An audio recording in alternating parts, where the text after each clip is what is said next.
नमस्कार, 99 न्यूज के इस बुलेटिन में आपका स्वागत है। मैं हूं आपके साथ सोमनाथ तिवारी। बढ़ते हैं आज की खबरों की ओर। वासेपुर के जमीन कारोबारी नन्हे आलम उर्फ मेहताब की हत्या के बाद गैंग्स का प्रिंस खान का हत्या का जिम्मेवारी लेने का वीडियो वायरल करने वाले लड्डन और उसका कर्मी इरशाद को पुलिस ने हिरासत में लिया है। इस मामले में जांच कर रही एसआईटी की एक टीम ने प्रिंस खान द्वारा इस्तेमाल की जा रही सिम कार्ड के धारक पर बिहार के औरंगाबाद से दोनों को हिरासत में लेकर पूछताछ कर रही है। हिरासत में लिया गया लड्डन इलेक्ट्रिक की दुकान चलाता है। उसके दुकान का कर्मी इरशाद से भी पुलिस पूछताछ कर रही है। पुलिस की पूछताछ में लड्डन ने बताया कि उसे एक लड़की ने मोबाइल दिया था।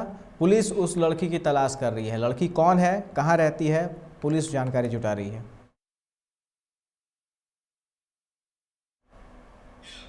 निरसा के विभिन्न थाना क्षेत्रों में आज वाहन जांच अभियान चलाया गया। इस क्रम में कुमारदुबी ओपी क्षेत्र के कुमारदुबी चौक पर एंटी क्राइम चेकिंग अभियान के तहत पुलिस ने बिना हेलमेट, मास्क, वाहनों की सभी कागजात सहित डिक्की अथवा मोटरसाइकिल सवार का भौतिक निरीक्षण किया गया। इस दौरान वाहन चेकिंग के चलते देखते ही देखते ओपी परिसर में वाहनों की लाइन लग गई। इस मौके पर कुमारदुबी ओपी प्रभारी पुरुषोत्तम कुमार ने बताया कि सड़क दुर्घटनाओं में हो रही वृद्धि के रोकथाम और आपराधिक घटनाओं के रोकथाम के लिए वरीय पुलिस अधीक्षक धनबाद के आदेशानुसार सभी वाहनों की जांच की जा रही है।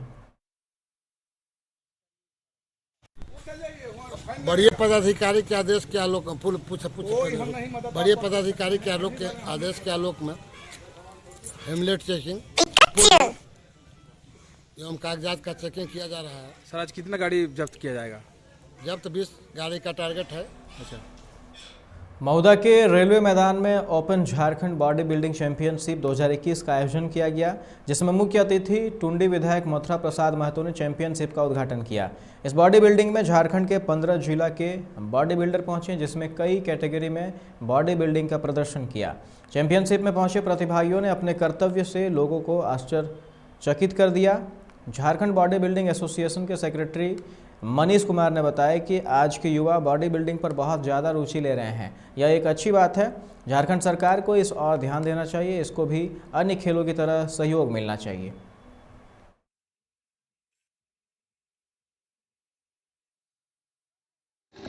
देखिए, धनबाद से 15 किलोमीटर 20 किलोमीटर दूर महोदा जो एक ग्रामीण क्षेत्र है, यहाँ पे आज open mister Jharkhand body building championship का आयोजन हुआ, जो कि काफ़ी सफल आयोजन हुआ।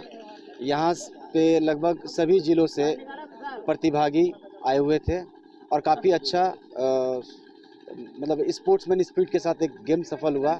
यहाँ की विधायक काफ़ी कोऑपरेटिव है और यहाँ के सभी जितने भी दर्शक थे काफ़ी कोऑपरेटिव रहे और काफ़ी उत्साहवर्धन खिलाड़ियों का किया गया। और इससे अच्छा स्टेज भविष्य में मिल सकता है यहाँ पे, क्योंकि यहाँ पे काफ़ी संभावनाएं हैं बॉडी बिल्डिंग को लेकर के और लड़कों में काफ़ी जागरूकता भी है। संदेश यही देना चाहते हैं कि बस जिम कीजिए, स्वस्थ रहिए और सभी लोगों को स्वस्थ रखिए। रानीगंज गिरजापाड़ा के श्री कृष्ण पल्ली बाबू तालाब में आज शव मिलने से इलाके में सनसनी फैल गई। ग्रामीणों की सूचना के बाद रानीगंज थाने की पुलिस ने मौके पर पहुंचकर शव को कब्जे में कर पोस्टमार्टम के लिए भेज दिया। शव 2-3 दिन पुराना प्रतीत होता है। पानी में रहने से शव फूल गया है, जिससे मृतक की उम्र का अंदाजा लगाना मुश्किल हो रहा है। इस संदर्भ में गोपाल नामक ग्रामीण ने कहा कि आज सुबह उनकी नज़र जैसे ही इस शव पर पड़ी तो उन्होंने आनन फानन में पुलिस को खबर दी।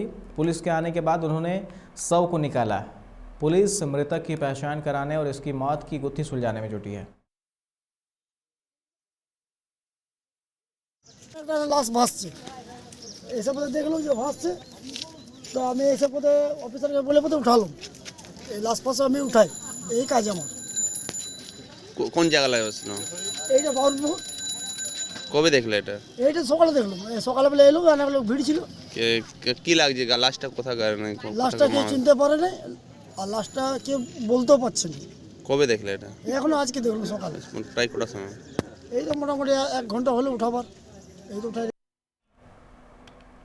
जामुड़िया में कई मुद्दों को लेकर कांग्रेस कार्यकर्ताओं ने जनजागरण अभियान चलाया। कांग्रेस नेता ने कहा कि केंद्र सरकार की नाकामियों और बीते 7 साल के कार्यकाल में लिए गए गलत फैसलों की वजह से देश बहुत पीछे चला गया है। पेट्रोल डीजल की दरों में लगातार वृद्धि, महंगाई, बेरोजगारी बढ़ी है। इस रैली में कांग्रेस जिला अध्यक्ष देवेश चक्रवर्ती, जिला युवा महामंत्री फिरोज खान, ब्लॉक महामंत्री मिथुन हरिजन समेत कई लोग मौजूद थे।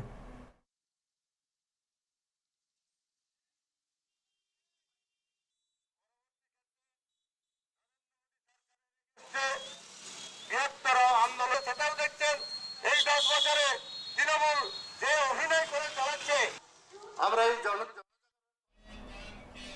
कोरोना के नए वेरिएंट ओमिक्रॉन दक्षिण अफ्रीका समेत कई देशों में मिले हैं। कोरोना वायरस अब तक कई वेरिएंट बदल चुका है। वेरिएंट के बदलाव का पता सैंपल जीनोम स्कैनिंग मशीन से लगाया जाता है। यह मशीन कोरोना की 2 लहर बीत जाने के बाद भी अब तक राज्य सरकार खरीद नहीं पाई है। कई बार सरकार ने खरीदारी के लिए योजना भी तैयार की, पर जीनोम स्कैनिंग मशीन राज्य को नहीं मिल सकी। चांडिल चौका थाना क्षेत्र के NH-33 दिरलंग के पास कार और ट्रक के बीच टक्कर हो गई, जिसमें कार में सवार एक ही परिवार के 3 लोग और चालक गंभीर रूप से घायल हो गए हैं। कार में सवार सभी लोग रांची के पास रामगढ़ से एक शादी समारोह से वापस अपने घर ओडिशा के रायंगरपुर लौट रहे थे। चांडिल के आसनबनी रांगाखन्ना में दिहाड़ी मजदूर गुरनाम सिंह ने फांसी लगाकर अपनी जान दे दी। नीम पेड़ में सॉल के सहारे गले में फंदा डालकर मरने वाला मजदूर मां बाप का इकलौता बेटा था। आज सुबह ग्रामीणों ने युवक के शव को पेड़ पर झूलते हुए देखा। सूचना मिलने के बाद चांडिल पुलिस घटनास्थल पर पहुंचकर मामले की छानबीन में जुटी। झारखंड मुक्ति मोर्चा ने 18 दिसंबर को होने वाले अपने 12वें केंद्रीय महाअधिवेशन की तैयारी तेज कर दी है। केंद्रीय समिति ने इसके लिए आवश्यक समितियों का गठन शुरू कर दिया है। समितियों का संयोजक केंद्रीय कार्यकारी अध्यक्ष हेमंत सोरेन को बनाया गया है। वहीं इस बैठक में पार्टी के संविधान में भी संशोधन हो सकता है। बिहार में आज पंचायत चुनाव के 9वें चरण के लिए मतदान हो रहा है। सुबह सुबह बूथों पर मतदाताओं की कतारें लग गई हैं। 9वें चरण के बाद बिहार पंचायत चुनाव के 2 और चरण रह जाएंगे। 11वें और 12वें चरण का मतदान दिसंबर में होगा। 9वें चरण की मतगणना बुधवार को कराई जाएगी। 9वें चरण के तहत बिहार के 35 जिलों के 53 प्रखंडों में 9वें चरण का मतदान कराया जा रहा है। बिहार में लगभग 26,000 लोग ही बिना घर के बचे हैं। सरकार बसेरा अभियान के तहत अब 77% से अधिक भूमिहीन परिवारों को घर बनाने के लिए 5 डिसमिल जमीन दे चुकी है। इसके तहत सरकार अब तक 52.30 एकड़ जमीन बांट चुकी है। सबसे अधिक 50.25 एकड़ जमीन अनुसूचित जाति के भूमिहीनों के बीच बांटी गई है। इस बीच भूमि राजस्व विभाग ने फिर से सर्वे कराकर पुराने सर्वे के बाद बालिग हुए युवकों को अलग यूनिट मानकर भूमि देने का निर्देश दिया है। साथ ही आवंटन के बाद भी बेदखल हुए परिवारों को कब्जा दिलाने की पहल भी साथ साथ चल रही है। रोहतास के भू-अर्जन पदाधिकारी राजेश कुमार गुप्ता की संपत्ति का हिसाब किताब लगाना शुरू कर दिया गया है। निगरानी अन्वेषण ब्यूरो की छापेमारी के बाद जमीन जायदाद के मिले कागजात और मकान की भव्यता देख जांच से जुड़े अधिकारी तक हैरान हैं। कागज पर जमीन जायदाद आदि संपत्तियों की कीमत भले ही कम दिख रही हो, पर इसका बाजार मूल्य करोड़ों में आंका जा रहा है। अधिकारियों को अनुमान है कि भू अर्जन पदाधिकारी की संपत्ति का मूल्य 50 करोड़ तक पहुंच सकता है। जिला पुलिस में 6 वर्ष से अधिक से जमे सिपाही से लेकर इंस्पेक्टर तक बदले जाएंगे। रूटीन व्यवस्था के तहत यह तबादले होंगे। डीजीपी ने जिला अवधि पूर्ण कर चुके पुलिसकर्मियों के तबादले का आदेश 10 दिनों में जारी करने का फरमान दिया है। राज्य के 8 जिलों में बालू घाटों की नीलामी की प्रक्रिया पूरी की जा रही है। पटना, भोजपुर, सारण, औरंगाबाद, रोहतास, गया, जमुई और लखीसराय के दर्जनों बालू घाटों की नीलामी पूरी हो गई है। जल्द ही पर्यावरण स्वीकृति वाले शेष घाटों की भी नीलामी कर ली जाएगी। बिहार में स्मार्ट मीटर लगना शुरू हुआ नहीं कि उसकी किल्लत भी होने लगी। पटना समेत अन्य शहरों के लिए ज़रूरत के मुताबिक मीटर की उपलब्धता नहीं है, जिसके कारण आम लोगों के घरों और व्यावसायिक संस्थानों में मीटर बदलने की प्रक्रिया बंद है। पेशू में करीब 900 से अधिक ऐसे लोग हैं जिनका बिजली कनेक्शन पेंडिंग है। मीटर की किल्लत छठ के पहले से बनी हुई है।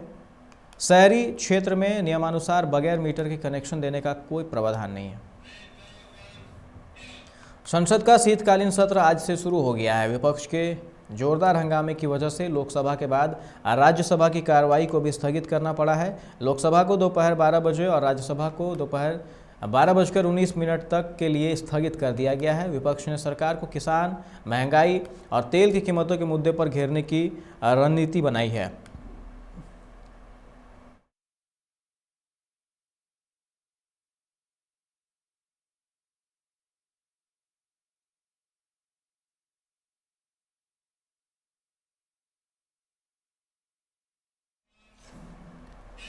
संसद के शीतकालीन सत्र को लेकर राजधानी दिल्ली में सुरक्षा के कड़े इंतजाम किए गए हैं। इस बीच सिख फॉर जस्टिस संगठन की ताज़ा धमकी से दिल्ली पुलिस के साथ साथ अन्य सुरक्षा एजेंसियां अलर्ट पर है।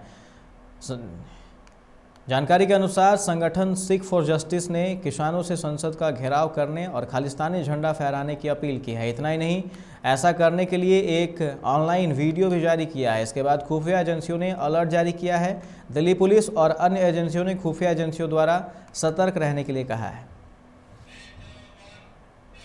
भारतीय सेना ने पूर्वी लद्दाख में वास्तविक नियंत्रण के करीब चीन के अपने बुनियादी ढांचे को तेजी से विकसित करने पर गहरी आपत्ति जताई है। सूत्रों के अनुसार दोनों सेनाओं के वरिष्ठ अधिकारियों के बीच हाल ही में क्षेत्र में हुई एक उच्च स्तरीय बैठक के दौरान भारतीय सेना ने चीन के नियंत्रण रेखा पर हाईवे प्रोजेक्ट के साथ अपने विमान उतारने के लिए नए एयर स्ट्रिप बनाने की कार्रवाई पर ऐतराज जताया गया है।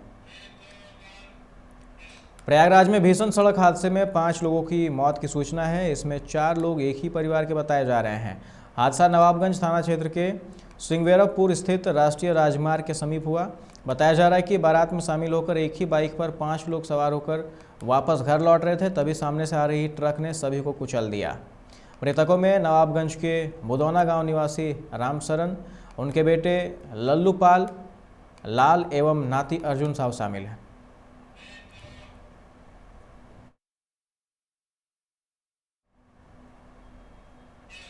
कोरोना वायरस के ओमिक्रॉन वेरिएंट के मामले कई और देशों में पाए गए हैं। सबसे ज़्यादा नीदरलैंड में ओमिक्रॉन के 13 मामलों की पुष्टि हुई है। इसके अलावा Germany, Italy, Belgium, Israel, Hong Kong में भी कोरोना के इस नए वेरिएंट के मामले पाए गए हैं।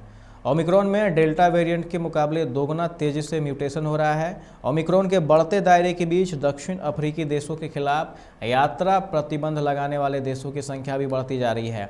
यात्रा संबंधी पाबंदियां लगाने वाले नए देशों में न्यूजीलैंड, थाईलैंड, इंडोनेशिया, सिंगापुर और मालदीव शामिल है। इस बुलेटिन में फिलहाल इतना ही। तमाम खबरों के लिए आप देखते रहें 99 न्यूज़। नमस्कार।